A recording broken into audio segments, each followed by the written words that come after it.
Today is the 12th day of Iyar, and the Tanya for today is in Perek Mem Vav, chapter 46.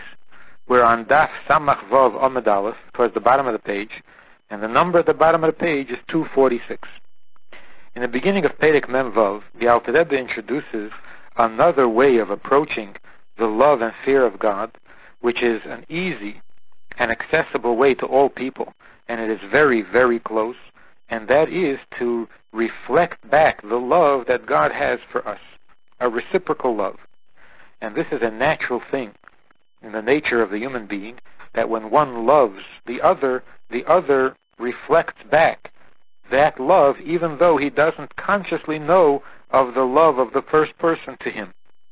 It is more so, of course, when he does know. And even more so when the two are not equals at all, but one is a king, a great king, and the other is a lowly commoner. Then the love of the king, when it is revealed and shown, will certainly bring about a reciprocal love in this lowly and common person. And therefore, when we think about God's closeness, how God reaches down to lift us up and to make us holy through mitzvahs, then that will reveal in us this reciprocal love. And that's what the meaning of the bracha, Asher Kiddishanu b'mitzvosav, that God makes us holy with his mitzvahs. The word Kiddishanu also means Kiddushin, that God marries us, sets us apart from the rest of the world and makes us his, as is the case with Kiddushin Ariat Mikudeshesli. And they become, just as in the marriage, they become one. They become one flesh. In the same way, through mitzvahs, the Jew and God become one. And that's the meaning of the pasuk, that you shall do all my mitzvahs, asisem es kol mitzvosai, and then you will be kadeshim lelekeichem, to your God, because through the mitzvahs, God becomes our God. Like in a marriage, we become each other's. And just as it says, Elekei Avraham, Elekei Yitzchak, the God of Avraham, the God of Yitzchak, the same is true with every Jew, that God becomes his God when he's doing a mitzvah.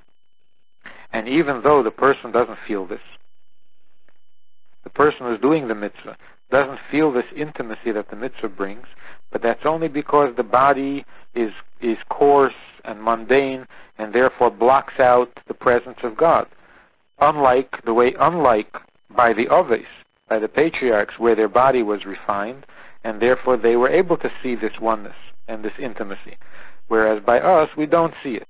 But in spite of the fact that we don't see it, yet it is there. Now the Alter Rebbe wants to explain how it is that although we don't feel it and we don't see it, yet it is there. 4 lines from the bottom.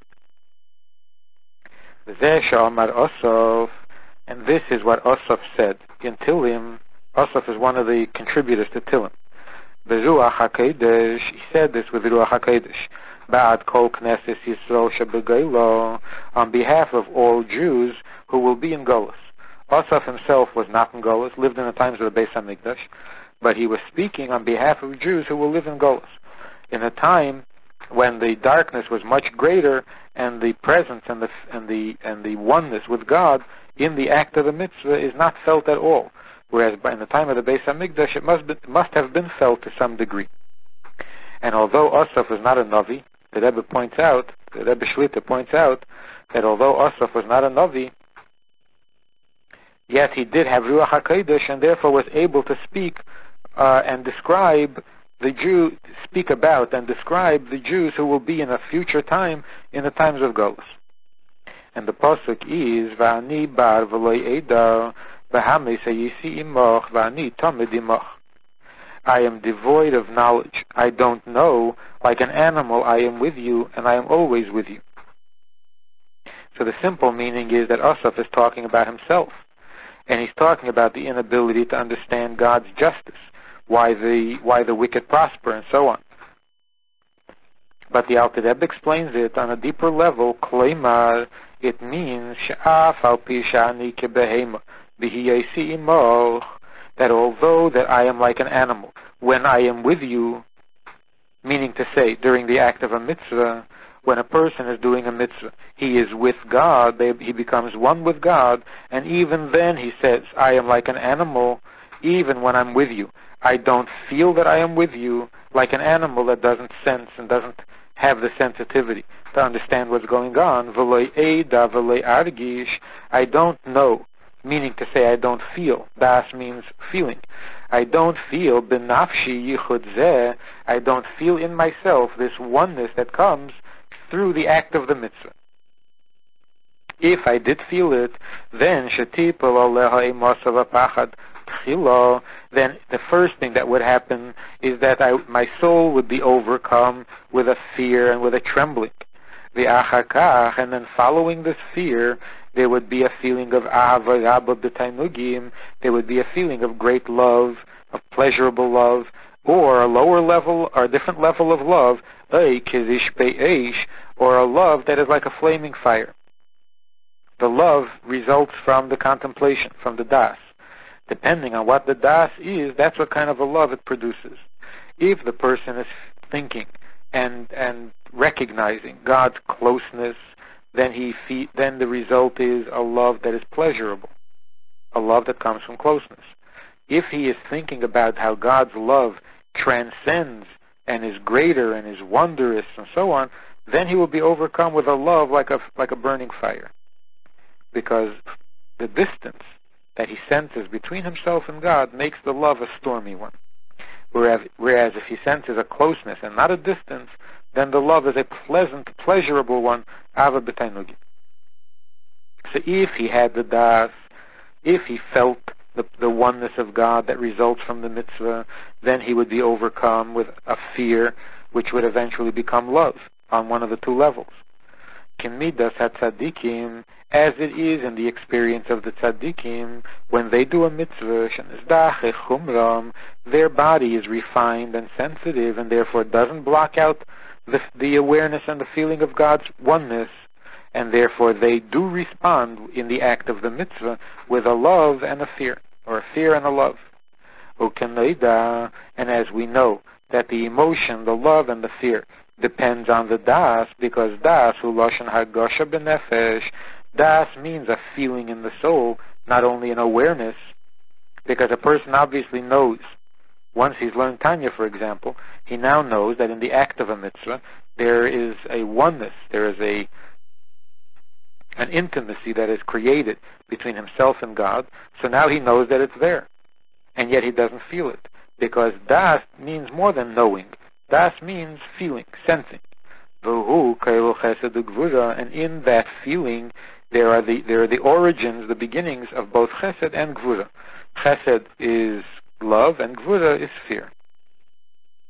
So he's saying that even when I am with you, even when I'm doing a mitzvah, because of the condition of golus, and because of the coarseness of the body, I'm like an animal, even during the act of the mitzvah, in that I don't sense, I don't have the feeling, and therefore I don't have the love and the fear that should come in the act of the mitzvah. And afal pikein, and in spite of this coarseness, which is so intense that even at the most holiest of moments, when I am doing a mitzvah and becoming attached to you in fact, yet I don't feel what is going on, in spite of that, afal pikein ani tamid imoch, yet I am with you. Which means that this oneness does not suffer and is not weakened by the fact that I don't feel it. The oneness takes place and the intimacy is there and the holiness is there, even though I don't feel it. How so?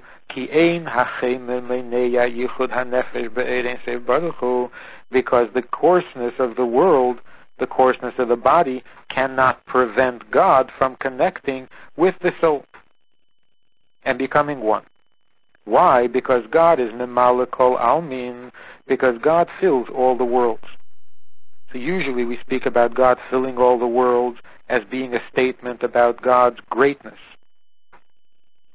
that He fills the worlds and gives them life like a soul gives life to the body.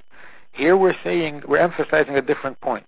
Mimala Kol Almin means that God is present even in the most unholy of places. And as it says, Gam cheshech leyachshech mimeka. that even darkness does not darken you, God.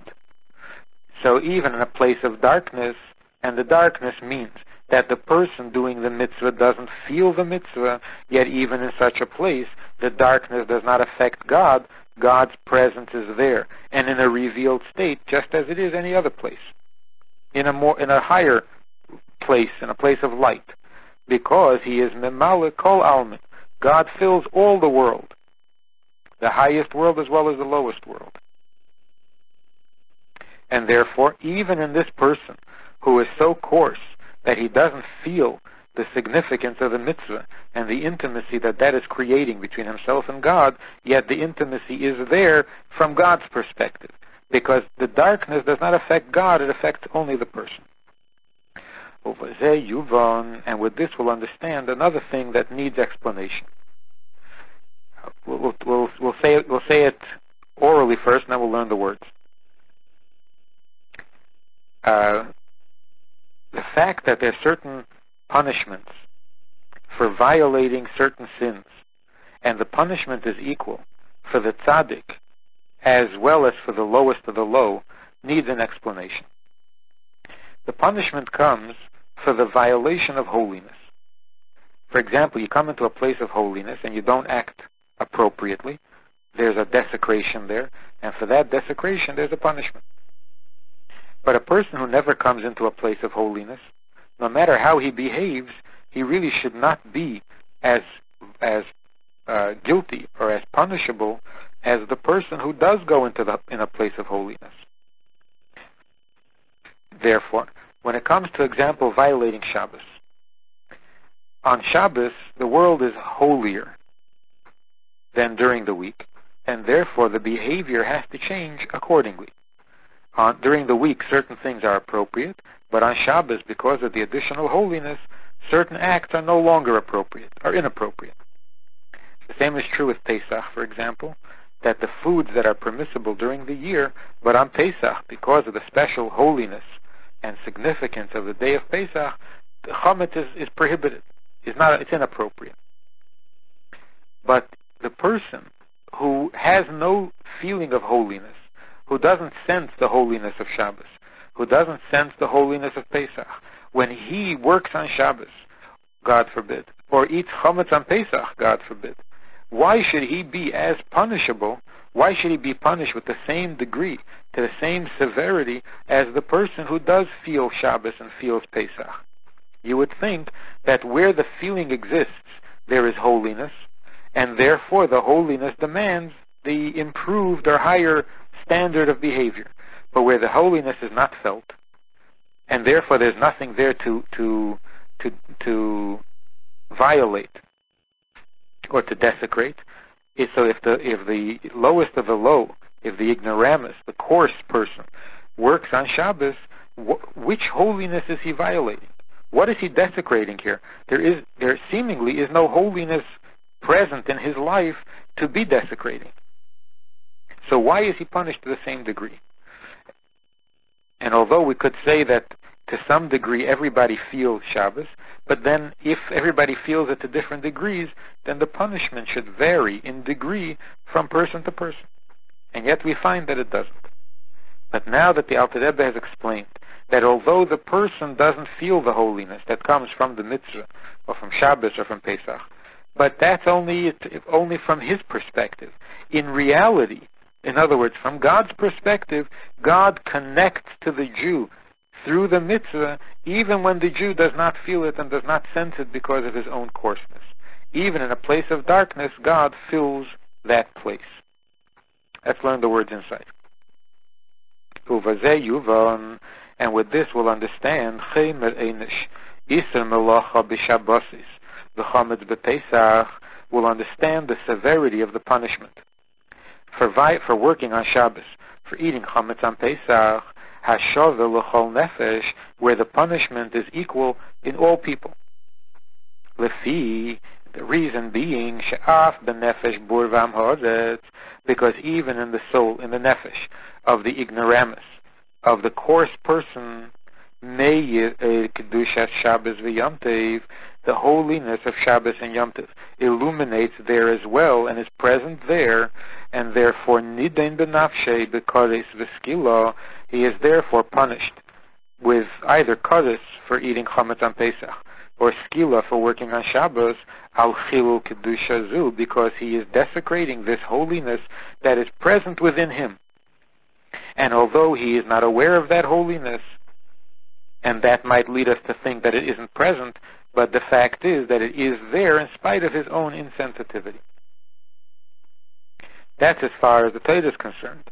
And even the Rabbanon, the rabbinic commandment as well, gam mashu chametz, a tiltul muktzah, also a speck of chametz, less than the necessary dimension or volume to be prohibited by Torah law, is prohibited by rabbinic law, according to the Alter Rebbe, or moving something that is muktzah on Shabbos is also a prohibition from the sages. It's a rabbinic prohibition. Here too, pagan bigdusha sha'al nafshe k'mei bigdushas nefesh hatzadik. Here too, the simple person, the ignoramus, the coarse person, desecrates the holiness within himself as much as in the nefesh and the soul of a tzaddik. So the Rabbanon, the rabbinic commandments, also recognize the equality of the tzaddik and the coarse person in the presence of God within them, in spite of their difference in sensitivity. Ki Teira achas lekulanu, because Teira comes from above and has the perspective from above, and that is that God is present in the mitzvah even when we, because of our own coarseness, fail to see it. And the fact that the verse says behemes plural rather than behema, the rest of the pasuk is all in singular. I am devoid of knowledge. I don't know. I am with you. And yet behema would have been the appropriate word, and it says behemes instead, plural. So the Rebbe tells us that is lezames, to hint, to give us, to notify us, kilafon of yizbarech, that before God, from God's perspective, gam bechinas das ha'elyon, hakeilu chesed u'gvura, even the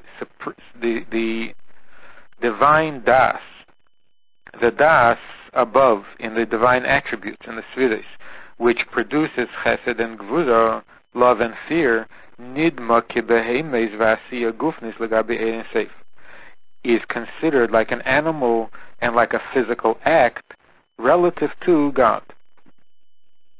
Which means that there are two kinds or two levels of behema.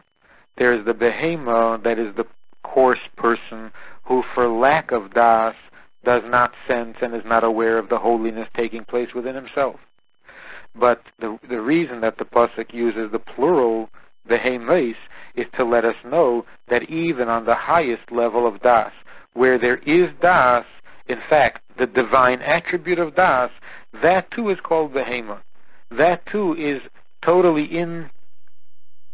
incapable of containing God, and to God even that is called a behema.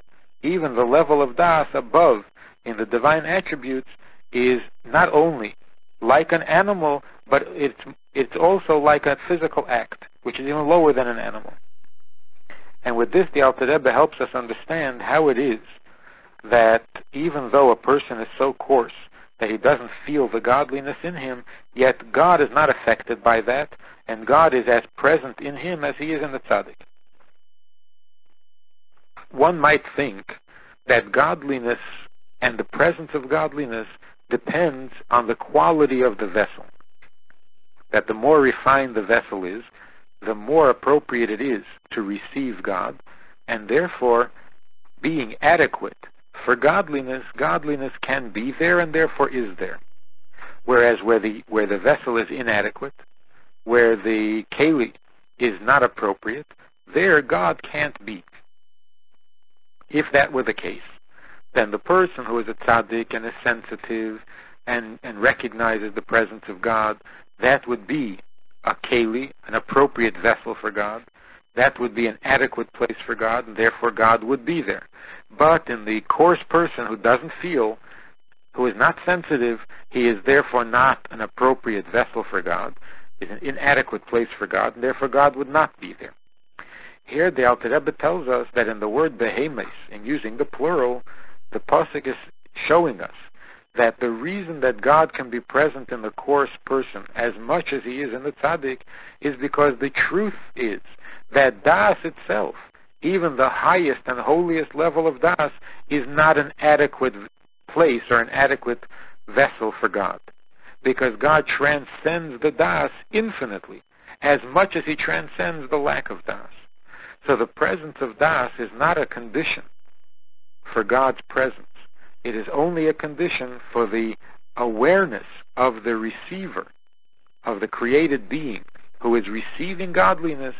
To him, to the created being, das is a necessary ingredient that will determine whether or not he senses the presence of God. But that God is present is not dependent at all on das, because das is a finite attribute, even though it is a divine, even when it's a divine attribute, but still finite, and therefore God himself can't possibly be dependent on a finite attribute to determine whether he is there or he's not there, whether he's revealed or not revealed. God is revealed in the place of das because he is God, and therefore he is revealed in a place where there is no das equally because he is God. Let's continue. As it says, Kulam b'chachma asiso, that to God, chachma, which is the highest of the 10 attributes, is as lowly and as inadequate as asiya, as a physical act. The nikra behema rabba, and that's what is referred to as behema rabba, the great behema. In other words, it's a great level of das, it's a divine attribute, and even so, it's a behema. As is explained elsewhere. V'hu shem ban, and this level of behema rabba is called ban among God's names. There is the name ban, beis nun, and that name is a reference to the divine attribute of das as it exists before or higher than the world of Atzilus, and it is begematria behema. Ban is 52 and Behema is 52. So even this high level, one of God's names, the name of Ban, which is even before the world of Atzilus, even that is called Behema in reference to God, compared to God. And so we see that the presence of God can't possibly be dependent on the Das or the lack of Das. This name Ban, one of God's names, comes from spelling out God's name, Yud Kei Vav Kei, with all of its letters, which is called B'milui. The letter Yud, for example, is a letter, one letter, Yud, or you can spell out the letter Yud, and then it is spelled Yud Vav Dalet. And that's called the Yud B'milui, when you fill in the letters of the word. The same is also with the Vav, that the Vav is spelled Vav Aleph Vav. The Hey, on the other hand, can be spelled in a number of ways. It can be spelled Hey Hey. It can be spelled Hey Aleph. It can be spelled Hey Aleph Hey. There are a number of ways in which it can be spelled. Depending on how it is spelled out, the total numerical value of God's name will be either 45, and then it is called Shem Ma, Mem Hey, 45, or it'll come out to 52, and then it is Shem Ban, Beis Nun, or 63, and then it is Shem Sag, Samach Gimel, and sometimes it comes out to 72, and then it is Shem Ab. So these are the various names of God, and the Shem Ban, which is 52, is Begematria Behema, and it represents a level that is higher than the divine attribute of Das in Atzilus. It is higher than Atzilus, and even that is Begematria Behema. It's called Behema compared to God. In today's Hayom Yom, the 12th day of Iyar, and at the 27th of the Omer, the Rebbe says that in the davening, continuing from yesterday's Hayom Yom, that in the davening after the Shemona Esrei, we say Menu Maimar. The mem, the third mem, is with a kametz. Ma'amor, not ma'amar. Kiyem, etc. Ne'emar, v'sham ne'emar, the mem is with a patach, not with a kametz. And then Zachur, with a melupan, ki ofar anachnu.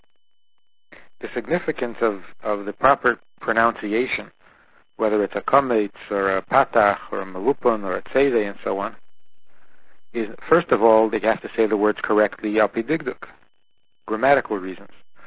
Secondly, the vowels that are